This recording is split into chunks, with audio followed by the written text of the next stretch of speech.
Hello everyone, welcome back to my channel. আশা করছি তোমরা সবাই খুব ভালো আছো। তো চলে আসলাম আজকে আরও একটা নতুন ব্লগ নিয়ে। আজকে হচ্ছে রবিবার 1 সেপ্টেম্বর, আর এখন বাজে 11টা বাজতে 15 বাকি। তো আজকে ব্লগটা এখন থেকে শুরু করছি। ওভারঅল ব্যাকগ্রাউন্ড থেকে সব কিছু দেখে বুঝতে পারছো আমি বাড়িতে নেই। হ্যাঁ, গত ভিডিওতে তোমাদের বলেছিলাম যে আমি ওদের বাড়িতে এসেছিলাম। ওদের বাড়িতে এসে আমি আমার বাড়ি গেছিলাম, তারপরে কিছু কারণবশত আমাকে আবার ওদের বাড়িতে আসতে হয়। কিছু কারণবশত বলতে গেলে প্রচণ্ড পরিমাণে শরীর খারাপ, ইনফ্যাক্ট এখনও জ্বর থাকিও না ওইভাবে। আমি রীতিমতো নার্ভাস হচ্ছি কথা বলতে, সিরিয়াসলি। সাউন্ডটা আসতেও দিচ্ছ না, অ্যাকচুয়ালি ও এখন অনলাইনে ক্লাস করছে। আর আমি আজকে এখানে উঠেছি বলতে গেলে, এখানে উঠতে লেট হয়েছে, 9:30টায় ঘুম থেকে উঠেছি। হ্যাঁ, এটা শোনার পর হয়তো অনেকে বলবে যে শ্বশুর বাড়িতে গিয়েও 9:30টায় ঘুম থেকে ওঠো। ব্যাপারটা সেরমটা না। কালকে রাত্রে ওর যেহেতু শরীর খারাপ ছিল তাই ও ঘুমোয়নি, আমি ঘুমিয়েছি টুকটাক, কিন্তু সেভাবে যে ঘুম হচ্ছে সেটাও না, তাই ঘুমতে ঘুরতে লেট। আর হ্যাঁ, বাই দ্য ওয়ে, আজকে একটা জিনিস করবো বলছি একটু পরে। তার আগে ও তো এখন ক্লাস করছে। সকালবেলায় খাওয়া দাওয়া বলতে গেলে সেরকম কিছু খাইনি, শুধু চানাচুর দিয়ে মুড়ি দিয়ে মাখিয়ে দিয়েছিলাম, ওটাই খেয়েছে। তারপরে ওষুধ খেলো। মা আবার সকালে ওর জন্য ওষুধ আনতে গেছিলো, মানে শাশুড়ি মায়ের কথা বলছি। ঠিক আছে, ও অনলাইনে ক্লাস করছে, করুক। আর আমি যেটা করবো সেটা হচ্ছে, রসুন ছড়ানো হয়ে গেছে। অ্যাকচুয়ালি প্রথম তো মানে মেন ব্যাপারটা যেটা হয়েছে সেটা, ইন্ট্রোটা ওর সামনে করছিলাম, ওইদিকে শাশুড়ি শ্বশুর মশাই সব বসে আছে। এবার লজ্জা লাগছে। হ্যাঁ, আমি এই প্রফেশনে অনেক দিনই আছি, কিন্তু একটা কি বলবো, মা বাবার সামনে আমার ইন্ট্রো মানে ভিডিও বানাতে মাঝে মধ্যে লজ্জা লাগে, সেখানে তো এনারা। তো ঠিক আছে, আস্তে আস্তে ওটা অভ্যাস হয়ে যাবে। তো যেটা বলছিলাম তোমাদেরকে, আজকে আমি না রান্না করব। এখানে যতদিন আমি ছিলাম ততদিন মাই রান্না করেছে, টুকটাক আমি হেল্প করতাম, হেল্প না, খাওয়া দাওয়া শেষে থালাগুলো মেজে দাও আর কি। আর আজকে নিজে হাতে মাংস রান্না করব। ও না একটু স্পাইসি টাইপের খাবার খেতে পছন্দ করে। সেদিনও আমাদের বাড়িতে গেছিলো, তো বাবা সেদিন মাংস রান্না করেছিল। আর বাবার মাংস রান্না করা মানে স্পাইসি হবেই, যেমন ঝাল তেমন মশলা টশলা, একদম মশলাদার খাবার, বিশেষ করে মাংসটা করে। তো ওইটা ওর খেয়ে পছন্দ হয়েছে। তো আমি বাবার মতো রান্না করতে পারবো না, তবে চেষ্টা করছি আমি আমার মতো করে একটু স্পাইসি করে রান্না করার। চলো রান্নাটা শুরু করা যাক। একটুখানি দেবে। আচ্ছা, নিচে কি লেগে গেছে? না না, লাগেনি, জল আছে। আমি আগে সবটা ঘেটে নেবো কি? না, সবটা ঘেঁটো না, ও যেহেতু আচ্ছা খাওয়া হচ্ছে না। আচ্ছা, তাহলে বাটিতে তুলে আমি ঢেলে নিই। এমনি তুলে দাও, ওই ঘাটাঘাটি করার দরকার নেই, একটুখানি ব্যাস ব্যাস। ওইটুকুনি? হ্যাঁ, দেখি একদম একটুখানি হয়ে গেল, অনেক আছে তো। আর এই যে প্রেশার কুকারে যে খাবারটা দেখছো, এটা কিন্তু সব রকমের সবজি দিয়ে সেদ্ধ করা, শুধুমাত্র সামান্য হলুদ আর লবণ দিয়ে সেদ্ধ করে রাখা আছে। এটা কিন্তু আমার শ্বশুরমশাইয়ের খাবার। মানে আমার শ্বশুরমশাই, আমি যেটুকু বুঝেছি ওই কটা দিনে, খুব হেলদি খাবার খেতে পছন্দ করেন, আনহেলদি খাবার একেবারেই খান না। তো ওই সেদ্ধ তার সাথে একটা রুটি বা মুড়ি কিছু একটা দিয়ে খেয়ে নেয়। সেটা দুবার খায়, সকালেও খায় বিকেলেও খায়। আর সেটা পুরো প্রসেসটা কিন্তু শ্বশুরমশাই আমার নিজে হাতে করেন। প্রথম কোথাও যদি কখনো কারোর জন্য রান্না করা হয়, স্পেশালি কেউ খাবে তোমার হাতে, তুমি সেই কথাটা মাথায় রেখে যদি, ওটা দেখানো যাবে না, সেই কথাটা মাথায় রেখে যদি তুমি রান্না করো, তাহলে দেখবে ভালো করার চেষ্টাতে উল্টে আরও খারাপ হয়ে যায়। মানে আমার কাছে তো এরকমটা হয়। এবার আমি একটু নার্ভাস আছি, প্রথম রান্না করছি এই বাড়িতে, তো দেখি। শ্বশুর মশাই অবশ্য পেঁয়াজ না, রসুন আর আদা ছাড়িয়ে দিয়েছে, মা মাংস কেটে ধুয়ে দিয়েছে, সবই করে দিয়েছে। তো মাংস রান্না করার জন্য যা যা করতে হয় সবই গুছিয়ে গাছিয়ে দিয়েছে। ইনফ্যাক্ট যে মশলাটা দেবো, বাটা মশলাটা, আদা রসুন পেঁয়াজ লঙ্কা বাটা, সেটাও শাশুড়ি মা বেটে দিয়েছে। অ্যাকচুয়ালি অল্প করে করতে হয় তো, এবার সেই কারণে শাশুড়ি মা মিক্সারটা বেশি ইউজ করেন না। আর হ্যাঁ, এর মাঝে একটা কথা বলে দিই, এই যে শ্বশুরমশাই এটা করেন না, শাশুড়ি মা এটা করেন না, মানে যখন এগুলো বলছি তখন তোমাদের বক্তব্য হচ্ছে আপনি আপনি করে কথা বলা, তাই তো? কিন্তু সত্যি কথা বলছি, আমার আপনিটা ঠিক আসে না। বিশেষ করে যাদের আমি কাছের মানুষ ভাবি, যাদের আমি কাছের মানুষ বলি, তাদেরকে আমি তুমিই বলি। ইনফ্যাক্ট আমি যখন বাড়িতে থাকি ওই বাড়িতে, তখন শ্বশুরমশাইকেও তুমি বলেই সম্বোধন করি, শাশুড়ি মাকে তো তুমি বলি। এটা হয়তো অনেকের চোখে খারাপ লাগবে, বাট ঠিক আছে, ওটাতে আমি কমফোর্টেবল। তো তোমরা কিছু ভাবলে আমার কিছু করার নেই। তো মাঝে মধ্যে যখন শ্বশুরমশাই বা শাশুড়ি মাকে নিয়ে কথা বলবো, তখন যদি এটা করেননি উনি, ওটা করেননি উনি, এরকম না বলে যদি এটা করেনি বা ওটা করেনি এরকম বলি, তাহলে তোমরা প্লিজ কিছু মনে করো না, কারণ আমি তুমিতেই কমফোর্টেবল।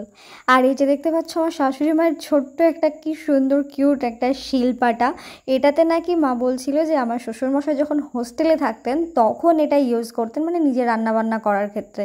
তাই আমি একটু দেখে অবাক হলাম যে এত বছরের একটা জিনিস এখন পর্যন্ত এত সুন্দরভাবে যত্নে রাখা আছে। তো যাই হোক, ওইদিকে তো শাশুড়ি মা মশলাটা পুরো আমাকে বেটে দিয়েছেন। এখন আমি মাংস রান্নাটা বসাবো। আর তেল তোলার জিনিসটা দেখেছো, ওটা আমি প্রথম দেখলাম না, বাট ওই রকম আমি ইউজ করলাম প্রথম বলতে পারো। এর আগে অনেকের বাড়িতে দেখেছি কিন্তু সেভাবে ইউজ করা হয়নি। তো মাকে জিজ্ঞেস করলাম যে এই এটাকে কী বলে, তো মা বললো ওটাকে তেলের পলা বলে। বললাম তেলের আবার পলা, এটা কেমন একটা অদ্ভুত ধরনের নাম না? তোমরা ওইটাকে কি বলো, মানে যদি জানা থাকে অবশ্যই কিন্তু কমেন্ট করে জানিও। তো মাংস রান্নার জন্য প্রথমে তেল দিয়ে তারপর তো পেঁয়াজগুলো ভাজছিলাম হালকা হালকা করে। তখন পর্যন্ত আমার মনের ভেতরে একটু কেমন কেমন করছে যে কেমন হবে কেমন হবে। আমি তো রান্না সত্যি কথা বলতে পারি না সেটা না, কিন্তু ওই যে ছিটে পুটে খাওয়ার ব্যাপারটা না, সেটা কেউ করবে না, কারণ আমি অতটাও ভালো রান্না করি না। তো যাই হোক, খুব ভেতরে ভয় ভয় নিয়েই আজকে মাংসটা রান্না করছি। হ্যাঁ, ভয়ের ব্যাপারটা এত করে কেন বলছি, ওই যে বললাম কাউকে রান্না করে তুমি প্রথম খাওয়াচ্ছ, মানে সেই জায়গাটা দাঁড়িয়ে তো একটু নার্ভাস ফিল হবে। এবার তাদের রান্নাবান্নার ধরন আলাদা, তাদের খাবার ধরন আলাদা, সেই জায়গায় গিয়ে আমি আমার মতো করে করছি, এবার সেটা যদি ভালো না হয়, অনেক রকম কিছু ব্যাপার থাকে, তোমরা হয়তো বুঝবে না, যারা আমার মতো সিচুয়েশনে পড়েছো তারা হয়তো বুঝবে।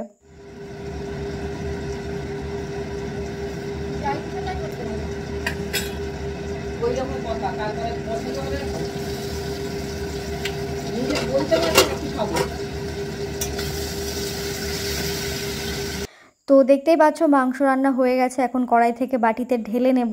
এবার মাংস রান্নাটা কি ব্যাপারটা কী হয়েছে বলো তো, আমি একটু স্পাইসি করতে চেয়েছিলাম, হ্যাঁ, দিয়ে অনেকটা ঝাল হয়ে গেছে। তারপরে আমি সেটাকে ঠিক করার জন্য ওর মধ্যে জল ঢেলে দিয়েছি, দিয়ে ঝোল হয়ে গেছে। আমি চেয়েছিলাম একটু কষা কষা করতে, বাট সেটা আর হয়নি। খাওয়া দাওয়ার ব্যাপারটা না এক এক জায়গায় এক এক রকম। এবার একটা মানুষের প্রবলেম কখন হয়, যখন তুমি একটা ফ্যামিলি থেকে অন্য ফ্যামিলিতে যাচ্ছ, ডেফিনেটলি তোমার খাওয়ার প্রবলেম হবে। এখানে আমার খাবার প্রবলেম সেরকম কিছু হচ্ছে না, মানে রান্না তো হচ্ছে 3-4 রকমের, হচ্ছে সেদ্ধ এই সেই অনেক কিছু মিলিয়ে মিশিয়ে, কিন্তু সেরকম করে আমি খেতে পাচ্ছি না, মানে কেমন একটা লাগছে। আর হ্যাঁ, আজকে রান্না তো চিকেন করেছি আমি, তাও একটু বেশি ঝালি হয়ে গেছে মনে হয়। আর মা রান্না করেছে হচ্ছে আলু ভাজা, সেটা পোস্ত দিয়ে। এই যে এটা হচ্ছে পোস্ত দিয়ে আলু ভাজা। আমি আলু ভাজা তো খেয়েছি, বাট পোস্ত দিয়ে কখনো খাইনি। এদের বাড়িতে এসেই খেয়েছিলাম, প্রথম দিন যখন এসেছিলাম তখনও খেয়েছিলাম, কিন্তু বেশ ভালো লাগে পোস্ত দিয়ে আলু ভাজা। এটা আমার কাছে বেশ নতুনত্ব লেগেছিল খাবারের মধ্যে। এখন বাজে 1:10 কি 15 বেজে গেছে, আমি স্নান করবো, স্নান টান করে এসে খাবো, প্রচণ্ড রকমের খিদে পেয়েছে। তো চলো আগে স্নানটা সেরে আসি। আমাকে একদম অল্প করে দাও। এটা তোমার দিয়েছি 3 পিস। হ্যাঁ, এটা ওর ভাত। হ্যাঁ, দানা খেতে ভালোবাসে। দানা বলতে গেলে এটা নয়, হ্যাঁ বুঝতে পেরেছি, সবাই পোলট্রি মাংসের ওই পাটা খেতে ভালোবাসে, ঠ্যাংটা। এইটা হচ্ছে এইখান থেকে এটা কেটে দিতে হবে, এইখান থেকে ওইটুকু। আমার ওই ঠ্যাংয়ের মাংসটা খেতে বেশি ভালো লাগে, সবাই ওটাই বেশি পছন্দ করে। ওকেই দেখছি ব্যতিক্রম যে ডানার মাংস পছন্দ করে। এটা দুইজনে মারপিট লেগেছে, কাকার জন্য রাখলে ওগুলো আমার কাছে দাও, কাকার জন্য রেখেছো। ওই ভাইজি আর কাকার সাথে ও যা খায় ও তাই খায়। আমার ওই নিমদিঘিতে যাই আমি, আমার অনেক হ্যাপা, 8টা-10টা শুধু ওই দানা নেই। ওরে বাবা, যদি দাও তাহলে আমি মাংস কিনবো, না আমি মাংস দানা না দিলে মাংস কিনবে না। যেখানে যাই বলে এর কাছে 4টে নিয়েছি। আমাদের বাড়িতে দেখেছো, আমাদের কিন্তু খাওয়ার কোনো টাইম টেবিল থাকে না। যার যখন ইচ্ছে হয় বাবা এক টাইমে খেয়ে নিল, মা এক টাইমে খেয়ে নিল, আমি এক টাইমে খেলাম। কিন্তু এদের বাড়িতে সবাই মোটামুটি একই টাইমে খায়, ওই দুপুর 1:30-2টোর মধ্যে সবাই খেয়ে নেয়। তো আজকে তরকারিতে আলু ভাজা আর ওইদিকে চিকেনের ঝোল, আর তার সাথে দেখতে পাচ্ছ স্যালাড, সেটাও কিন্তু আমার শ্বশুরমশাই করেছে। তুমি দেখো একবার ভিডিওতে, এটা কি লাগছে দেখতে। আমি কোন ওয়ালটা নিয়ে ভিডিও করবো তুমি বলতে পারো? হ্যাঁ, সিঙ্গেল পার্সনের মানুষ, সব ঘর এরকম কেন থাকবে? দুপুরবেলায় খাওয়া দাওয়া করার পরে তো সেভাবে আর ভিডিও করাই হয়নি, কারণ দুপুরবেলায় খাওয়া দাওয়ার পর ঘুমিয়ে গেছিলাম আমিও দুজন। হ্যাঁ, ওটাই ব্যাপার, সত্যি কথা। না না বলবো, আমি তুমি না বললে আমি বলতাম। অ্যাকচুয়ালি আজকে তো মাংস রান্না করেছি, ওটা ভয়েস ওভারে বলেছি, ঠিক আছে আমি আর বলে দিচ্ছি। সেটা হচ্ছে আমি আজকে মাংস রান্না করেছি কত শখ করে, যে না একটু ও স্পাইসি খাবার পছন্দ করে, আর ঠান্ডা লেগেছে তো ভাল লাগবে ওর। তো সেই কারণে রান্না করতে গিয়ে, মানে স্পাইসি করতে গিয়ে, ঝাল করতে গিয়ে উল্টে মিষ্টি হয়ে গেছে। অ্যাকচুয়ালি ঝালটা বেশি দিয়েছিলাম, দিয়ে এতটা পরিমাণে ঝাল হয়ে গেছে, আমি জল ঢেলে দিয়েছি মাংসের মধ্যে, দিয়ে মিষ্টি হয়ে গেছে ব্যাপারটা। ঠিকই আছে, সবাই তো স্পাইসি খায়, তুমি না একটু মিষ্টি খাবে, সারা জীবন মনে থাকবে। আমাদের প্রথম বিরিয়ানি খাওয়া, আমাদের যেদিন ফার্স্ট দেখা হয় সেদিন আমরা বিরিয়ানি খেয়েছিলাম, তা আবার কোথায় বলো তো, বহরমপুরের মোহনমলে। জঘন্যতম বিরিয়ানি, মানে সারা জীবন মনে থাকবে। আর আমার হাতের ফার্স্ট মাংস রান্না, ঠিক আছে, মনে থাকবে তো, মিষ্টি। ওকে, যাই হোক, এখন বাজে রাত্রি 10টা 12। ও কিছুক্ষণ আগে বললো যে কি পরোটা খাবে, তো মাকে বললাম ওইদিকে ময়দা মাখতে, কারণ লুচি বলো পরোটা বলো ওই ময়দাটা আমি ঠিকঠাক করে মাখতে পারি না। আর ও যেই টাইপের পরোটা খাই অল্প তেলে শেখা, সেটা আমি পারি না। তো দেখি আজকে মায়ের কাছে শিখে নিই। আর তোমরা শুধু বলো না যে ও কেন বলো, অ্যাকচুয়ালি ও কেন বলি মানে ওর ব্যাপারে তো আমি সেরকম কিছু তোমাদেরকে বলি না, তোমরা জানো না। তো কালকে ভিডিওতে সব কিছু বলে দেবো, তারপর থেকে এবার ওর নাম ধরে রাখবো, আর ও করবো না। তো শাশুড়ি মা ওইদিকে ময়দা মাখছিল, আর আমি রান্নাঘরে গিয়ে দেখি যে বেসিনে কটা বাসন পড়ে আছে। তাই ভাবলাম যে ধুয়ে নিই, কাজগুলো হাতে পাতে সেরে রাখলে মায়ের কাজ কিছুটা এগিয়ে থাকবে আর কি। আর এই যে পরোটা করছে, এই পরোটা তো হ্যাঁ পরোটা খেতে ভালো লাগে, আমি এক বান্ধবীর বাড়ি খেয়েছিলাম, কিন্তু আমি ওই অল্প তেল দিয়ে না পরোটা করতে পারি না, হয় মুচমুচে হয়ে যাবে, না হলে একদম শক্ত হয়ে যাবে, টেনে ছিঁড়তে পারবে না, এরম টাইপের হয়ে যায়। এবার দেখো একটা জিনিস, যে জিনিসটা তুমি কখনো পারো না বা করোনি, সেই জিনিসটা তুমি হুট করে করতে গেলে ওরমটা হবেই। আগে যেমন রুটি, আমি রুটি করতেই পারতাম না, রুটি করার 2 মিনিটের মধ্যে রুটি এত পরিমাণে শক্ত হয়ে যেত যে রুটি একদম 2 হাত দিয়ে টেনে টেনে ছিঁড়ে খেতে হতো। মানে আমি না ওই আগুনের ব্যাপারটা, আঁচের ব্যাপারটা বুঝতাম না, মানে হাই ফ্লেমে দিয়ে রুটি বানাতাম, সেই কারণে রসটা টেনে যাওয়ার কারণে রুটির ভেতরে কোনো ময়েশ্চার থাকতো না, তাই রুটিটা টেনে যেত। তো ব্যাপারটা কিছুটা পরোটার ক্ষেত্রে এরকমটাই, তো করতে করতে সেটা শিখে যাব। এখন বাজে 11টা 37, এইমাত্র আমাদের রাতের খাওয়া হলো। তোমরা সবাই জানো আমার রাতের খাওয়া বিশেষ করে বলতে গেলে 7টার আগে আমি খেয়ে নিই, মানে খুব বেশি হলে 8টা, তার উপরে যাই না। আর এখানে 11:30 বললেও ভুল হবে, 11:40 বাজে, এতক্ষণে খাবার শেষ হলো। অ্যাকচুয়ালি এদের বাড়ির এখানকার নিয়ম হচ্ছে ওটার, শাশুড়ি মা রান্না করতে যায় 9টা নাগাদ, তাহলে বুঝতে পারছো রান্না বান্না কমপ্লিট করে খাওয়া দাওয়া কখন হবে। তো ঠিক আছে, আমি চলে আসার পর চেঞ্জ করে দেবো, চাপ নেই। এসো না, খুব চেঞ্জ হয়ে যাবে। হ্যাঁ চেঞ্জ তো হবে, কারণ এত রাত্রিবেলায় খেয়ে আমার পক্ষে ঘুমানো সম্ভব না। তারপরে আবার 12 বাজে খাওয়াবে, না না অত রাত্রে হবে না, খুব হার্ডলি হলে 9টা। তো যেটা বলছিলাম, তো আগে তো দেরি করে খাওয়া দাওয়া হচ্ছে, তারপর খেয়ে সাথে সাথে ঘুমোলে সমস্যা, আর তারপরে আবার সকালবেলায় ঘুম থেকে উঠতে হবে। এবার এইটা আমার কাছে খুব চাপের হয়ে যাবে, বিশ্বাস করো। সেই কারণে 9টার দিকে খাওয়া দাওয়া করে 10টার দিকে ঘুম, সকাল 6টায় ঘুম থেকে ওঠো, ব্যাস এটাই হচ্ছে ব্যাপার। তো যাই হোক, চলো আজকের ভিডিওটা এই পর্যন্ত শেষ করছি। সবাই ভালো থেকো, সুস্থ থেকো, সাবধানে থেকো, দেখা হচ্ছে তোমাদের সাথে নেক্সট কোনো একটা ব্লগে। আর হ্যাঁ, এখান থেকে কালকে আমি বাড়ি চলে যাব।